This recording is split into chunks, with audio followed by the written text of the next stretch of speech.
66 minus 29 এই ধরনের বিয়োগ অঙ্ককে যদি তাড়াতাড়ি করতে চাও তোমরা কীভাবে করবে দেখো।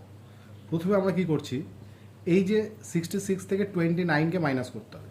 তাহলে মাইনাস করবার জন্য প্রথমে আমরা ভাববো এই যে সংখ্যাটা, এই সংখ্যাটা 10-এর গুণিতক কোন সংখ্যার কাছাকাছি।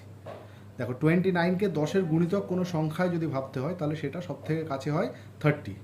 তাহলে এই 29কে প্রথমে আমাকে 30 বানাতে হবে। তার জন্য কি করব, 29-এর সাথে আমরা 1কে অ্যাড করব, অ্যাড করলে এটা 30 হয়ে যাবে। তাহলে এটার সাথে অ্যাড করলে 66-এর সাথেও অ্যাড করতে হবে, তাই এটাকে আমরা এইভাবে লিখলাম। দেখো 66-এর সাথে 1 অ্যাড করলাম, মাইনাস 29-এর সাথেও 1 অ্যাড করলাম, দুটো সংখ্যার সাথে একই সংখ্যা যোগ করলাম। তার ফলে এটা হয়ে যাবে 67 আর এটা হয়ে যাবে 30। এখন 67 থেকে 30 মাইনাস করো, দেখো কত তাড়াতাড়ি তোমরা করে ফেলতে পারবে। তাহলে আনসার কত হবে, 37।